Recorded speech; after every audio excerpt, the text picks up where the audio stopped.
What's going on, everybody? Asad Hashmili here with an A-level economics lesson. Yes, you know I started teaching AS economics as well, so here's the first lesson for it. Now, before I get into that, AS economics is very similar to O-level economics, except it's just a jump higher. So there will be some more details in there. So don't think that you can just get by revising at the very end around March or February. Start from the get-go, make sure you're doing well in the tests, make sure that you actually go above and beyond, go for your essential readings as well, because that's what really helps you stand out, especially in A-levels. So just like in O-levels, the first lesson in A-level economics is the basic economic problem. So a couple of things I'm going to actually speed by. Firstly, the concept of scarcity and opportunity cost. Scarcity is basically when there are limited resources of something, when there's less of something. Some resources are depleting at a faster rate than others, leading there to be a shortage or a scarcity of that product. And opportunity cost is one of the most fundamental lessons in economics, which is basically defined as the next best alternative foregone. Basically, it requires you to make a choice between two separate products or two separate goods or two separate projects. The government always has to face an opportunity cost between making, say, a school versus a hospital. If they make a school, the next best alternative will be a hospital. So that's basically foregone. If they don't make the school, that means that the government will make the hospital. That's how you basically highlight opportunity cost. After that, we have factors of production, and there are four key factors of production with which everything is made and without which nothing is not made. All right. The first one is land. Land is basically the land that I'm standing on, anything above or below the earth. Labor is the human effort, is the human resource which is put into something.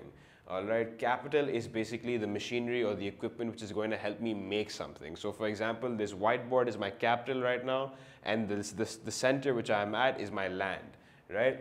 And finally is enterprise or entrepreneurship. The entrepreneur is that person who's taking the risk to allocate these resources effectively and efficiently. Remember that these all have to be allocated efficiently and effectively to make sure that something is sustainable or something is being made in the first place. Now, how are all these brought into perspective? How do you measure choice? How do you actually map some goods against another? And how do you determine what the opportunity cost might be? Firstly, before I dive into that, how is that done? You have to understand there are two types of goods. One is called a capital good and the other is a consumer good. The capital good is, as I said, is that which is going to help you make something, or it's going to be that good which is actually going to make a consumer good. For example, a machine which makes laptops is going to be the capital good, and the laptop itself, which I'm going to be buying, is a consumer good. It could also be that the laptop becomes a consumer good because I'm going to be doing some coding there to make an app, but then that app is the consumer good because that's what's being purchased at the end of the day. So I'm going to map two separate types of goods against one another and draw a curve. This is essentially called the production possibility curve. Now remember that the production possibility curve is going to map two goods against one another. This could have been good X and good Y. This could have been, say, Kokomo and milk, anything at all. Now I've got a couple of points over here which are going to suggest something. Now see, the black points over here are 100 and 100. That means that if all my resources are allocated to making consumer goods, I can make 100 of them. And if all my resources are allocated to making capital goods, I can make 100 of them. Here is the origin, which is labeled as 0. Now point A, B, and C are on the PPC, or on the production possibility frontier, PPF, or PPC production possibility curve. Now these points represent that my resources are being allocated to the best of their ability. But at the same time, there are points like X, Y, and Z. All right? X and Y are 2 points which are within the PPC, which means that my resources are not allocated efficiently. If I want to switch from A to B, or from B to C, or from C to A also, that means that there's going to be some opportunity cost involved, because there's a choice between making this combination of capital and consumer good versus this combination of capital and consumer goods. Once that choice comes about, that's when you have to start noticing that there's something that opportunity cost is coming into play. And as I move down the curve, my opportunity cost is rising. That's why there's a concave curve. If I put in some values over here, I can do some basic math and see that if I draw a line, a tangent, that's how I'm going to find the gradient at point A, B, or C, that tangent actually becomes steeper and steeper, which suggests that the opportunity cost is rising. I have to give up more capital goods to make more consumer goods. All right, now let's talk about point X and Y. If I'm moving from X to Y, there's no opportunity cost involved, because there's no need to switch resources, because anyways, resources at X and Y are not allocated efficiently and optimally. But if I move from Y to B, I'm still not having to make, there's still not going to be any opportunity cost because resources are now finally being optimally used. It's just when I'm at A, B, or C and I combine and I move around these combinations is when I'll have to see some kind of opportunity cost come into play.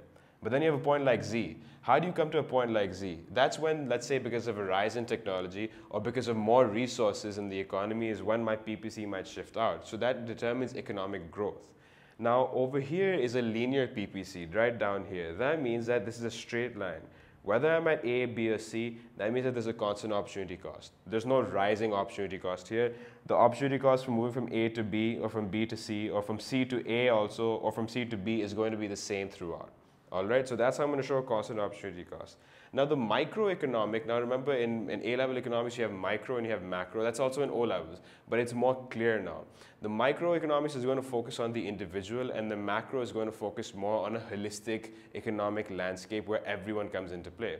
So over here, in terms of microeconomics, I'm able to show scarcity and I'm able to show opportunity cost as well. And also I'm able to show choice. Right? But when I talk about macroeconomics, how am I showing a macroeconomic effect? By saying that my point would move from B to Z. All right?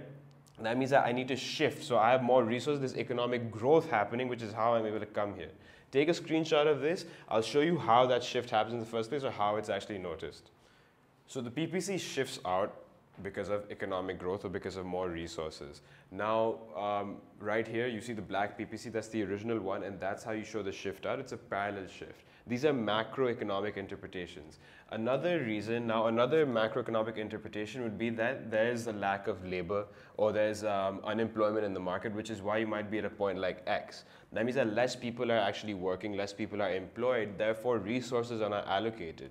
Labor was also one factor of production, yeah? Now another reason, another way that a PPC might shift could be a pivotal shift. That means that I'm making more of only one type of good. Let's say that good X was consumer goods and good Y was capital goods. That means that if only my good X is increasing or my consumer goods are increasing, that means that it's only one factor of production which is going up. That's why, right? That's why I have a pivotal shift. And this could have also been in the case for a good Y. Now, understand that you need to see how or what the PPC is determining currently for you.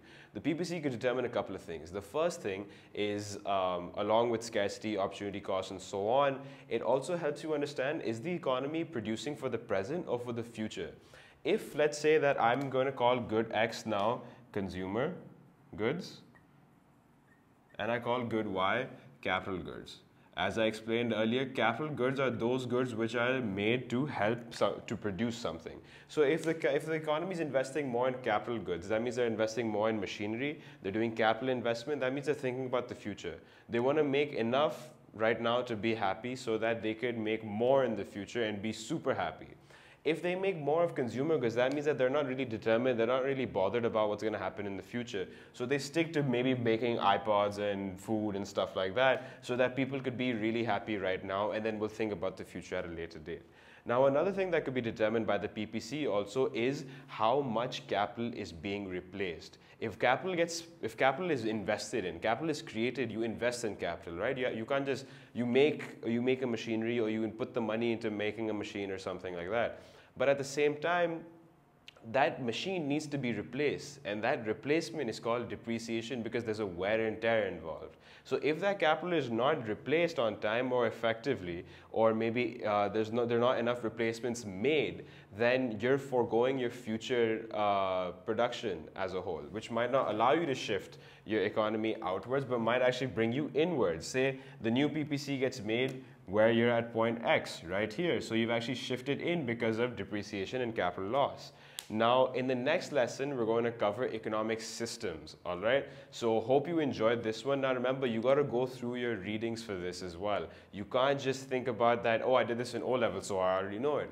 Till then, have a good week and see you next time.